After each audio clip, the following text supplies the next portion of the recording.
Hello everyone, this is Just a Dad. Today I'm going to do a comparison video. So I've been pretty excited about doing this video. On the left I've got the Keurig K-Latte from Walmart for $90. And on the right I've got the Keurig K-Cafe. So K-Latte, K-Cafe. The K-Cafe runs anywhere between $170 and $190. They've got a charcoal version which is $170. This nickel-plated one is $190. So the one on the right is twice as expensive as the one on the left. Now, there's quite a few similarities and there's quite a few differences. I'm going to explain each one of these. I'm going to go through what is the same on both of them, and then towards the end of the video I'm going to do the differences. I think the differences are going to outweigh what they're alike. Even though the one on the right costs twice as much, it seems like it's just a little bit better machine. So I have detailed reviews on both of these machines, which I go into detail about each one. I do another video on cleaning each machine, descaling, and I also talk about brewing different drinks with each one. So if you could check out those videos, I'd appreciate it. But let's start off with the same. So they both have frothers. This is a milk frother, and this is a milk frother. They do the same job, but they're different. But they both froth the same amount of milk. So you've got this latte line, which is 6 ounces. And then even though this one looks a little bigger, it's got a maximum line. That's 6 ounces. And the minimum line is 4 ounces. And the cappuccino line is 4 ounces. So they both froth milk, and they heat it to 150 degrees. Exactly the same. And they both do it in the same amount of time, about 2 minutes, minute and a half, 2 minutes. So they both brew coffee. So like a standard Keurig, you've got your cake, you can put your K-Cup in. This one kind of tilts forward, maybe for easier access. Not a big deal. This one's still pretty easy. But you've got a 10 ounce, an 8 ounce, and a 6 ounce for coffee. And then over here, I've got a 6 ounce, I got a coffee button, 6 ounce, 8 ounce, and 10 ounce. I also have a 12 ounce. That's one of the differences. And I also have a strong setting, which is a difference. I can brew any coffee K-Cup. Standard K-Cup works in both of these machines. They both brew it to the same temperature, about 160. And they both take about a minute, minute and a half to brew the cup of coffee. So that's a really, they're both the same as far as a standard Keurig machine and brewing coffee K-Cup. So now they both brew an espresso shot. So when you're doing your lattes and cappuccinos over here, you want to be able to brew an espresso shot. Now an espresso shot, the way Keurig does it is you take a standard coffee K-Cup and they just run 2 ounces of water. So whereas a normal coffee is about 6 ounces or 8 ounces through this K-Cup, what Keurig does is, so when you press this shot button for the latte, it just runs 2 ounces of water through this K-Cup to give you a really concentrated coffee. And it's just 2 ounces, which is not very much. And it's just the right amount you need for the milk you're going to be frothing. And same over here. When you press the latte and this K button, it runs 2 ounces of water through this standard K-Cup to give you a really concentrated espresso shot. Some people call it a coffee shot. To me it is pretty much the same as an espresso shot. Now I know there can be quite a bit of difference, but for the drinks that we're making here at home with the Keurigs, it tastes really good. So that would be considered, they both brew the exact same shot. So let's get into differences. The first thing I mentioned was cost. 90, pretty much 180. Twice as expensive. So to me, at the top of the list, other than the price is at the top of the list too, because this is twice. You can get 2 of these for 1 of these. But the next thing down the list is cleanup, and it's cleanup with the frother. Now I like this. This is a very nice frother. It's made very well, but it's an electrical appliance. So you've got this electrical connection on the bottom that you can't get wet. It plugs in here, and it's got a switch on the outside. So cleanup on this is kind of complicated. They only want you to kind of rinse water in here. You can't submerge this whatsoever in water. And I have found that the milk kind of sticks to the inside there, kind of bakes on a little bit. So you really do have to clean these. And what also I found is, so that's your whisk. It's got a little key. See that key? And sometimes there's that where it goes. That can be a little tricky to get on. And seeing the marks can be a little tricky. But let's talk about, just keep on cleanup. Over here now. Now this, they've got this nailed. Cleanup on this is super simple. I can put this in the dishwasher. That whisk down there is held in with a magnet. So when I dump it over, the whisk isn't going to come out. But if I kind of knock it really hard, it comes out. It's held in with a magnet. And see, there's nothing electrical on this. I can throw this in the dishwasher, or I can wash it out. It's really easy to wash. And, you know, I just wash this by hand. And the lid is super simple to wash. It can go in the dishwasher. You know, this lid, you got to take out that O-ring, because you're going to get milk underneath that O-ring sometimes, and you got to clean it separately. So this is one of the biggest differences. I've just found that this works really nice. You know, and I like the little pouring handle. You know, they don't look the same. They brew the exact same amount of, or they froth the exact same amount of milk. It's just all of the electricity and everything is down here. Now, clean, you can't put water here. You just got to wipe this off, but I've never found that to be too much of a problem. And then putting this black thing on there, it's relatively easy. It just slips on there. I've never had a really big problem with that. Now, another difference with the frother, this one beeps at you when it's done. This one just has a light that starts flashing at you. This one is really quiet. Amazingly enough, that frother you can barely hear. This frother is kind of noisy. But that's never really bothered me, and I actually like the beeping. Now, my dog doesn't like the beeping, and there's no way of turning it off, but it does beep at you when it starts and when it's finished. So keeping with the frother, you'll notice down here we've got a cold button. So on this one, it only froths. You're going to put cold milk in here, but it heats it and froths it at the same time. There's no way to just froth the milk and not heat it. Over here, I've got this cold button I can press, and it will just froth the milk, and it comes out just as cold as you put it in there, which is really, really nice. And I have a latte and a cappuccino button. The latte and the latte is going to give you, the cappuccino gives you a little bit more froth, and that's why the cappuccino is a little bit lower. It heats it and everything the same, but you get a little more foam. With the latte, you get less foam.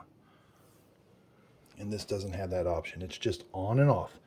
Turn it on, it froths it, it automatically turns off. That's a nice feature. Same with this. This one turns off automatically. But again, it just warms it. Or this one. So for iced lattes, this machine is hard to beat. You're going to get a lot of ice melting with this because that milk is so hot when it gets frothed over here. And I'll do a comparison of iced lattes. But so for now, that's pretty much, so the frothing is the same but different. And that's kind of where the cost comes in. So the water reservoirs are different. This does have a nice handle. This one holds a little bit more water. You know, this reservoir is nice. It's got a little handle here. This one holds not twice as much as this one, but almost, which isn't a big deal. I don't find that to be that big a deal, but there is a difference. So footprint wise, you can see this machine is a little bigger. It's a little wider than this one. You know, and this one does fold up. So if you want to put the frother, you could put the frother in the, you know, your cabinet. You could fold that up, and that's a pretty standard Keurig machine, kind of like a K-Compact. Doesn't take up a very big footprint at all. They both need about the same distance underneath the cabinet. This one might be just a little bit taller, not much. Okay, so let's go back to the coffee.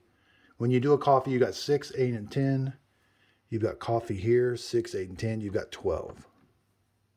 So the 12 comes in handy for like teas. I brew my teas on 12. But you also, under the coffee, you've got the strong. So you can brew a strong 6 ounce, 8 ounce, 10 ounce, 12 ounce coffee. Now, I don't find that strong button to be that big a deal. It kind of brews it just a little bit longer, and it takes, you know, I've not noticed that much of a taste difference when I do a strong. So bottom line, you know, I do prefer this machine easier, better, just because it's easier.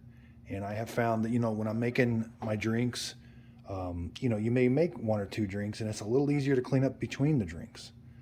So, but for the price, you know, you can get two of these for one of these. So there's that. But I do find that I am willing to pay a little bit more for the convenience, and I do get just enough convenience with this one to want to use it more.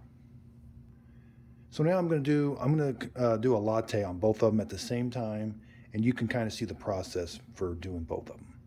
So they both take 2% whole milk, skim milk, soy milk, all that. So let's put the milk in first.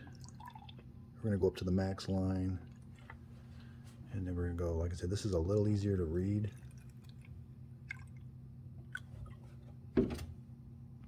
Okay, so we'll hit this on button, and then we'll hit the latte button.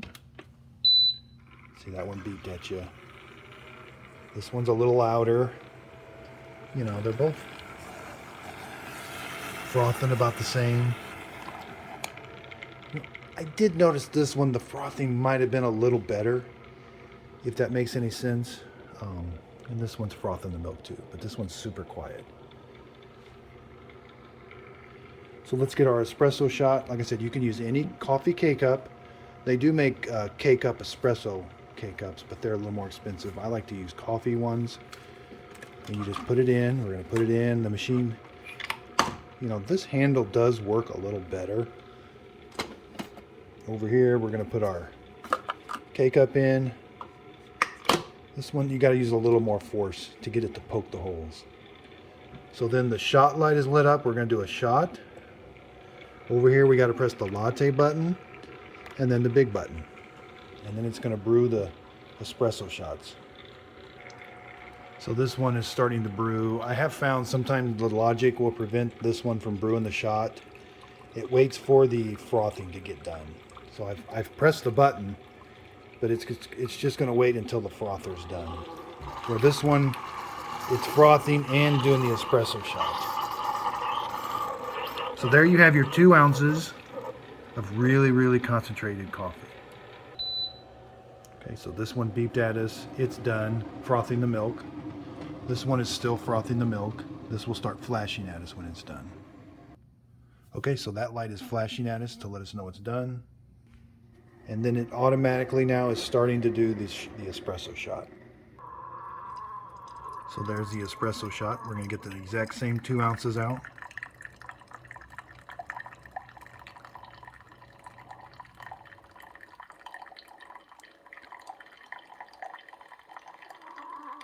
And they both brew them at the same temperature. So now's a good time. I like to make vanilla lattes. You can put 2 tablespoons of vanilla syrup in these, and then we're going to add our froth. Okay, so let's add this froth.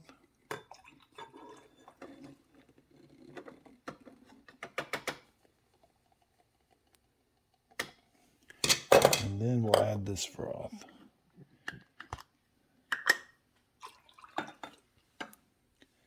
You know, I have noticed that this froth doesn't come out if you let it sit there for any time at all. This one doesn't come out quite as easy. So this one even left some froth in there, but you're kind of able to jiggle it a little bit and get some of the froth out. I've found that don't let these frothings sit. So it may be best to brew the espresso shot first, and then that way you can just pour these out. So you end up with about the same amount of everything. This one might do just a little bit more froth, but not much. And they both taste the same. You know, that's where these machines, at least you get the same tasting drink. Now, this is a hot latte. Again, an iced latte. This one over here is just going to shine so much better because it'll froth the milk cold. So you're dumping cold milk in your ice, which doesn't melt it. And now cleanup is going to be, this is where I've showed you. So here you've got the froth, and you do have to clean this with soap and water every time because that milk will, there's like a sheen that kind of sticks to it. And then over here, I found, you know, this is a little easier to clean. It doesn't quite stick to it as much as this one. So this is where cleanup will be the big difference. So one thing I've learned using this frother is once it's done frothing the milk, you want to get the milk out right away. So in my earlier video, you saw when I let it sit there for just a little bit, the froth did not want to come out. But I'm going to show you that when you take the froth, so this is going to take about 2 minutes, and when you take it out right away, it all comes out really good. So this thing is so quiet, you forget that it finishes frothing the milk. You got to watch for that light to start flashing. But you really want to do the frothing of the milk first before you do anything else, because you'll get distracted. So froth your milk and then do everything, because that way all the milk comes out of the frother. Okay, the light started flashing. As soon as it starts flashing, come over here and empty it. See how much of a better job it did? What I found is if you let this sit for a little bit, if you let this sit over here on here, like say you froth your milk and then you just let it sit, what happens is this is heated up really hot on the inside, and the milk starts, the froth starts to stick to the surface. So you want to empty this as soon as you can. You still get that nice. So this is the foamy milk, and here's the creamy milk. And then you're going to want to brew your shot into that. And now we're brewing the shot into this.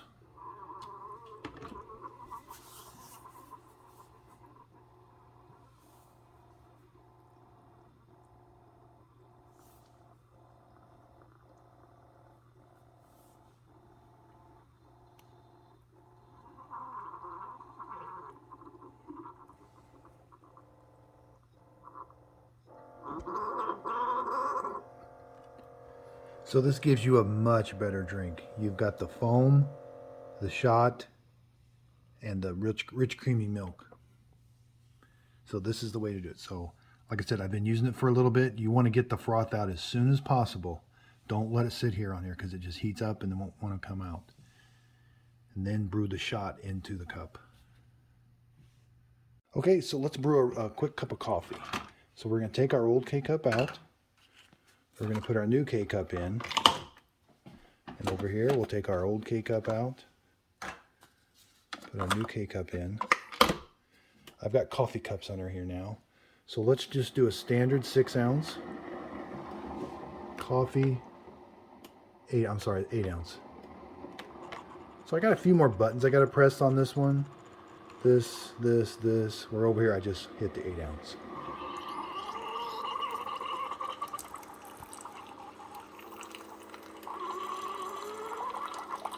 So this one might brew a little quicker.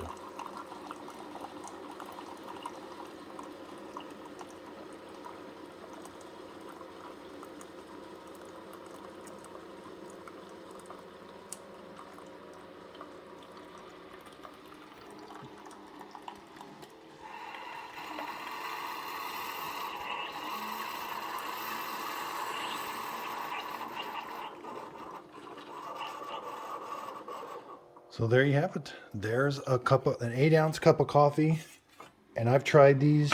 They both taste the same. And both machines are about the same loudness, so it's reheating that. There's a water tank inside here that it kind of keeps at a certain temperature. So both of them, you get that kind of boiling water sound. So again, this is Just a Dad. I hope you liked this video. Today I got up and I had 2,000 subscribers, and I was just so happy, and I want to thank everybody so much for your support. I hope my videos are helping. That's the intention of my videos. I just want to help people. So if you may be deciding which one you want to get, I hope this video helps. If you've got any questions at all, leave your comments down below. I check my comments daily. I'll try to help you out. And again, thank everybody. And if you could, please like and subscribe. And thanks for watching.